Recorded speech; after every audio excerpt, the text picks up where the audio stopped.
Hello students, आप सबका स्वागत है मेरे यूट्यूब चैनल यूवी लर्न में। और पिछली वीडियो में हमने क्लास 7 साइंस का चैप्टर नंबर 8 किया था, पवन, तूफान और चक्रवात। आज हम इसकी एक्सरसाइज जो है उसके क्वेश्चन आंसर्स करेंगे। लेकिन क्वेश्चन आंसर करने से पहले आपको ये चैप्टर अच्छे से समझ में आ जाए तो क्वेश्चन आंसर करना ईजी हो जाता है। तो इसलिए वो वीडियो अगर आपने अभी तक नहीं देखी है जिसमें मैंने ये चैप्टर आपको समझाया था, तो यहाँ कॉर्नर में आई बटन आ रहा है, इस पर आप क्लिक करके उस वीडियो को देख सकते हैं। तो चलिए शुरू करते हैं क्वेश्चन आंसर्स। यहाँ फर्स्ट क्वेश्चन है, निम्नलिखित वक्तव्यों में रिक्त स्थानों की पूर्ति कीजिए। खाली स्थान भरने हैं। फर्स्ट है पवन डैश वायु है। पवन कौन सी वायु है? तो पवन है गतिशील वायु जो चलती है। तो यहाँ पर आंसर आ जाएगा पवन गतिशील वायु है। चलती हुई वायु को हम कहते हैं पवन। ख, पवन पृथ्वी के डैश तापन के कारण उत्पन्न होती है। तो पवन कैसे बनती है? तो पृथ्वी के असमान तापन के कारण बनती है। असमान तापन का मतलब है कि कहीं पर धरती गर्म होती है, कहीं पर ठंडी होती है। ये जो तापमान में अंतर है, इसी के कारण पवन चलती है। ग है, पृथ्वी की सतह के निकट डैश वायु ऊपर उठती है जबकि डैश वायु नीचे आती है। तो कौन सी वायु ऊपर उठती है? गर्म वायु ऊपर उठती है। गर्म हवा हल्की होकर ऊपर उठती है और ठंडी वायु नीचे आती है। घ है, वायु डैश दाब के क्षेत्र से डैश दाब के क्षेत्र की ओर गति करती है। तो हवा जो है गति किस तरफ करती है? उच्च दाब के क्षेत्र से निम्न दाब के क्षेत्र की ओर।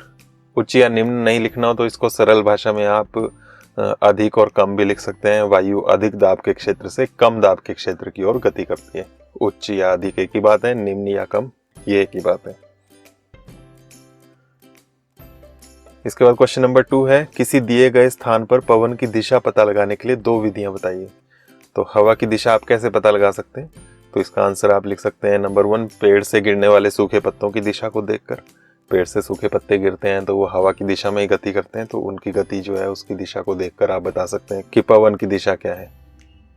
उसके बाद सेकंड, पतंग के उड़ने की दिशा को देखकर। पतंग हम जब उड़ाते हैं तो वो हवा की दिशा में ही उड़ती है, तो पतंग के उड़ने की दिशा जो है उसको देखकर आप बता सकते हैं कि पवन की दिशा क्या है। इसके अलावा आप और भी लिख सकते हैं कि आप मुट्ठी में रेत ली और उसको ऊपर से छोड़ा तो रेत जिस तरफ को उड़ेगी उस दिशा में ही पवन की दिशा होगी। तो इस तरह से आप अलग अलग और भी विधियां लिख सकते हैं। इसके बाद क्वेश्चन नंबर 3 है, ऐसे कोई 2 अनुभव बताइए जिनसे आपको ऐसा अनुभव हुआ हो कि वायु दाब डालती है।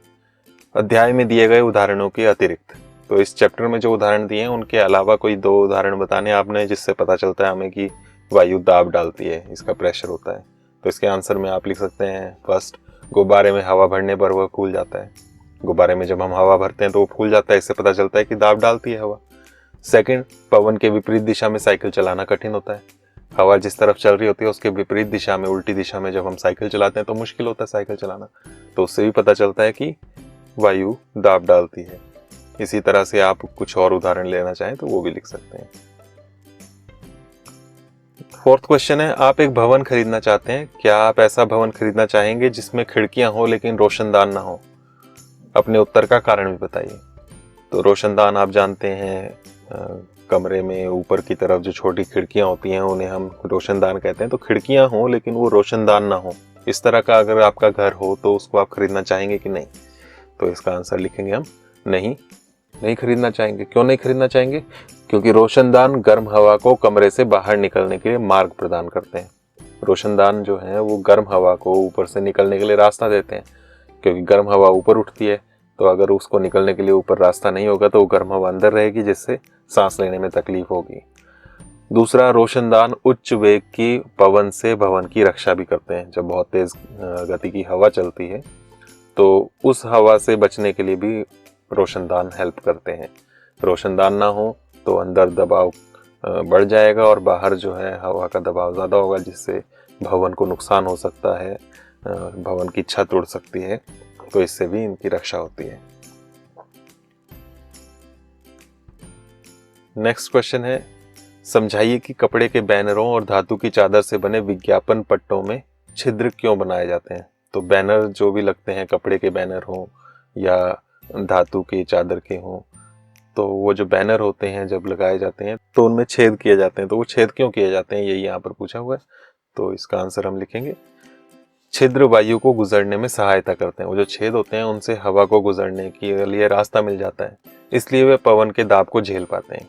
तो इसलिए वो पवन का जो दाब है, हवा का दबाव जो है, उसको झेल पाते हैं और इस वजह से वो फटने से, टूटने से बच जाते हैं, उड़ने से बच जाते हैं। नेक्स्ट है, यदि आपके गांव अथवा शहर में चक्रवात आ जाए तो आप अपने पड़ोसियों की सहायता कैसे करेंगे? तो आपके यहाँ अगर चक्रवात आ जाए तो पड़ोसियों की हेल्प कैसे करेंगे? तो उसका आंसर आप लिख सकते हैं, नंबर 1, उन्हें सुरक्षित स्थान तक पहुंचाने में सहायता करके। जब चक्रवात आता है तो उनको सुरक्षित स्थान पर पहुंचाने में आप उनकी हेल्प कर सकते हैं। दूसरा, अग्निशमन विभाग, पुलिस तथा स्वास्थ्य केंद्र जैसी आपातकालीन सेवाओं को फोन करके। तो आग बुझाने के लिए जो फायर ब्रिगेड है, पुलिस है या हॉस्पिटल है, उनको फोन करके भी आप अपने पड़ोसियों की हेल्प कर सकते हैं। क्वेश्चन नंबर 7 है, चक्रवात से उत्पन्न होने वाली स्थिति से निपटने के लिए पहले से किस प्रकार की योजना तैयार करने की आवश्यकता होती है? पहले से कैसी प्लानिंग चाहिए हमें? चक्रवात आने से पहले हमें पहले से क्या क्या तैयारी रखनी चाहिए, वो यहाँ पर पूछा है। तो इसका आंसर हो जाएगा नंबर 1, चक्रवात पूर्वानुमान और चेतावनी सेवा की व्यवस्था। पहले से हमारे पास सिस्टम होना चाहिए जिससे हम पता लगा सकें कि चक्रवात कब आने वाला है, कहाँ आने वाला है। तो ये मौसम विभाग के पास होता है सिस्टम, जो हमें बताता है टाइम टाइम पर कब चक्रवात आने वाला है, कहाँ पर आएगा, उससे क्या नुकसान हो सकता है। तो ये पहले से व्यवस्था होनी चाहिए। दूसरा, चक्रवात आश्रयों का निर्माण। चक्रवात से बचने के लिए सुरक्षित स्थान जो है उनका पहले से निर्माण होना चाहिए। ऐसी जगह जहाँ पर चक्रवात बहुत ज़्यादा आते हैं वहाँ पर इस तरह के आश्रय बने होने चाहिए। तो थर्ड है, पेयजल तथा भोजन के संग्रहण की व्यवस्था। तो जब चक्रवात आता है उस वक्त पानी की सप्लाई, खाने की सप्लाई हो सकता है ना मिले, तो इसलिए पहले से इसकी व्यवस्था होनी चाहिए कि हमने इकट्ठा करके रखा हो पीने का पानी और भोजन, ताकि हमें चक्रवात के समय तकलीफ ना हो, दिक्कत ना हो, परेशानी ना हो। फोर्थ है, प्राथमिक चिकित्सा की व्यवस्था।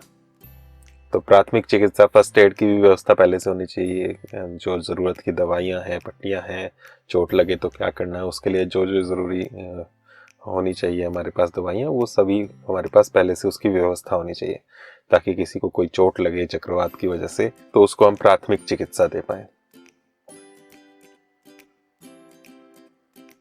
क्वेश्चन नंबर 8 है, निम्नलिखित में से किस स्थान पर चक्रवात आने की संभावना नहीं होती? तो यहाँ पर कुछ जगहों के नाम लिखे हैं, उनमें से कहाँ पर चक्रवात नहीं आता है ये आपको बताना है। क है चेन्नई, ख है बेंगलुरु या मंगलोर भी कहते हैं, ग अमृतसर और घ पुरी। तो इन 4 जगहों में से कहाँ पर चक्रवात के आने की संभावना नहीं है, ये आपको बताना है। तो आंसर देखने से पहले इंडिया का मैप देख लेते हैं, भारत के नक्शे में ये जगह कहाँ कहाँ पड़ती हैं, और उसके हिसाब से हम बता पाएंगे फिर कि कहाँ पर चक्रवात नहीं आएगा। तो यहाँ पर आप देख रहे हैं इंडिया का मैप। इसमें सबसे पहले जो हम चेन्नई की बात कर रहे हैं, तो चेन्नई यहाँ पर है, ये साउथ में, यहाँ पर इस जगह ये चेन्नई है। दूसरा है मंगलुरु या मंगलोर, तो वो यहाँ पर आ रहा है, ये इस जगह। ग है अमृतसर, अमृतसर पंजाब में यहाँ पर है ये। और उसके बाद पुरी, पुरी ये उड़ीसा में है, यहाँ पर ये। तो इन जगहों को हम देखें, इन चारों जगहों को, तो इन 4 में से 3 जो है, ये वाली मंगलोर, चेन्नई, पुरी, ये समुद्र के किनारे हैं, समुद्र तटीय क्षेत्र में है। यहाँ पर चारों तरफ यहाँ समुद्र है, ये सारा समुद्र है यहाँ पर। तो ये समुद्र के किनारे, और हम जानते हैं समुद्र के किनारे चक्रवात आने की संभावना, उसके चांस बहुत ज़्यादा होते हैं। और ये अमृतसर जो है ये बहुत दूर है, ये समुद्र से बहुत दूर है, तो यहाँ पर चक्रवात नहीं आ सकता, यहाँ पर इसकी संभावना नहीं है। तो इसलिए इसका आंसर हम लिख लेंगे ग अमृतसर। तो यहाँ पर आपने इसका आंसर लगा देना ग अमृतसर। इसके बाद लास्ट क्वेश्चन है हमारे पास, नीचे दिए गए वक्तव्यों में से कौन सा सही है? तो यहाँ पर वक्तव्य दिए हैं कुछ, इनमें से कौन सा सही है ये बताना है। फर्स्ट है, शीतकाल में पवन थल से सागर की ओर बहती है। ग, ग्रीष्मकाल में पवन थल से सागर की ओर बहती है। घ, चक्रवात का निर्माण अति उच्च दाब तंत्र और उसके इर्द गिर्द अति उच्च वेग के पवन के घूमने से होता है। घ, भारत की तट रेखा पर चक्रवातों के आने की संभावना नहीं है। तो इन चारों में से कौन सा सही है ये आपको बताना है। तो यहाँ पर भी हम ऊपर के दो देखें तो इन दोनों में सेम ही बात है लगभग, लेकिन बस मौसम का फर्क है। यहाँ शीतकाल में बोला है, यहाँ ग्रीष्मकाल। पवन बोला थल से सागर की ओर, यहाँ भी थल से सागर की ओर। तो थल से सागर की ओर दोनों में से एक ही मौसम में हो सकती है, तो इन दोनों में से एक सही होगा। तो यहीं से आपका आंसर आ जाएगा, क या ख में से होगा। लेकिन अब कौन सा होगा, तो उसके लिए हमें यहाँ पर चेक करना पड़ेगा कि शीतकाल में, सर्दियों में क्या होता है। सर्दियों में ठंड होती है, ठंड में थल जो है जमीन वो जल्दी ठंडी होती है, सागर यानी कि पानी जल्दी ठंडा नहीं होता। ये हमने ऊष्मा वाला जो चैप्टर था उसमें पढ़ा है। तो जमीन ज़्यादा ठंडी है तो वहाँ पर हवा नीचे की ओर हो जाएगी, सागर उतना ठंडा नहीं है तो हवा ऊपर की ओर जाएगी। ऊपर की ओर जाएगी तो यहाँ से इस तरफ को ये वायु चलेगी, पवन चलेगी। तो थल से सागर की ओर किस तरफ, किसमें, शीतकाल में। तो ये क वाला ही इसका सही आंसर है। ख में ग्रीष्मकाल बोला है, इसमें ऐसा नहीं हो सकता, इसमें सागर से थल की ओर चलेगी। क्यों, क्योंकि ज़मीन ज़्यादा गर्म होती है पानी से गर्मियों में, तो इसलिए ज़मीन की हवा जो है ज़मीन के आसपास की वो ऊपर उठेगी, पानी के आसपास की वो नीचे आएगी, और इसलिए यहाँ से सागर से थल की ओर चलेगी। तो ये उल्टा लिखा था। ग जो है चक्रवात का निर्माण अति उच्च दाब तंत्र और उसके इर्द गिर्द उच्च वेग की पवन के घूमने से होता है। तो यहाँ पर ये गलत हो गया। सेंटर में उसमें चक्रवात में उच्च दाब नहीं होता है, निम्न दाब होता है, बहुत कम दाब होता है, और उसके चारों तरफ बहुत तेज गति की हवा घूमती है। तो यहाँ पर ये गलत लिखा हुआ है। और घ, ये तो हमने पिछले क्वेश्चन में भी देखा कि तट रेखा, समुद्र के किनारे चक्रवातों के आने की संभावना बहुत ज़्यादा होती है। इन्होंने लिखा है नहीं होती, तो ये भी गलत है। तो इसलिए इसका आंसर करेक्ट जो है वो ये हो जाएगा क। तो यहाँ पर आपने क पर टिक लगा देना है। तो इस तरह से यहाँ पर ये क्वेश्चन आंसर्स खत्म हुए। इनको आप नोट करें, साथ में इस वीडियो को लाइक और शेयर करें, मेरे चैनल को सब्सक्राइब करें। नेक्स्ट वीडियो में हम नेक्स्ट चैप्टर की बात करेंगे। Thank you.